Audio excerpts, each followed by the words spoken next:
عید الاضحیٰ کی تکبیرات کی اہمیت۔ ایک، اللہ کی بڑائی کا اعلان۔ تکبیرات تشریق کے ذریعے مسلمان اللہ کی عظمت، بڑائی اور کبریائی کا اعلان کرتے ہیں، جو کہ قربانی اور حج کے ان ایام کا بنیادی پیغام ہے۔ دو، سنت صحابہ و سلف صالحین۔ حضرت عمر، حضرت علی، حضرت ابن مسعود جیسے جلیل القدر صحابہ کرام ان دنوں میں تکبیرات بلند آواز سے پڑھا کرتے تھے، چاہے وہ مسجد میں ہوں، بازار میں یا گھر میں۔ تکبیرات تشریق کے الفاظ: اللہ سب سے بڑا ہے، اللہ سب سے بڑا ہے، اللہ کے سوا کوئی معبود نہیں، اور اللہ سب سے بڑا ہے، اللہ سب سے بڑا ہے، اور تمام تعریفیں اللہ کے لیے ہیں۔ تکبیرات تشریق کا وقت۔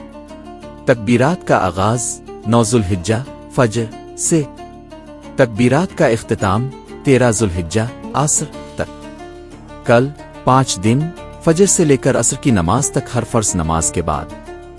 تکبیرات کی فضیلت۔ ایک، عبادت کا اظہار۔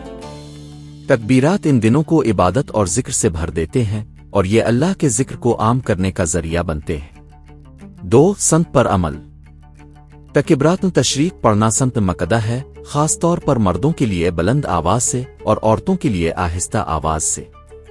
تین، قلبی تعلق مضبوط ہوتا ہے۔ بار بار اللہ کی بڑائی کو دہرانے سے دل اللہ کے قریب ہوتا ہے اور روحانیت میں اضافہ ہوتا ہے۔ چند اہم باتیں۔ مرد حضرات تکبیرات بلند آواز سے پڑھیں، عورتیں آہستہ آواز سے پڑھیں۔ ہر فرض نماز کے بعد ایک بار پڑھنا سنت مقدہ ہے۔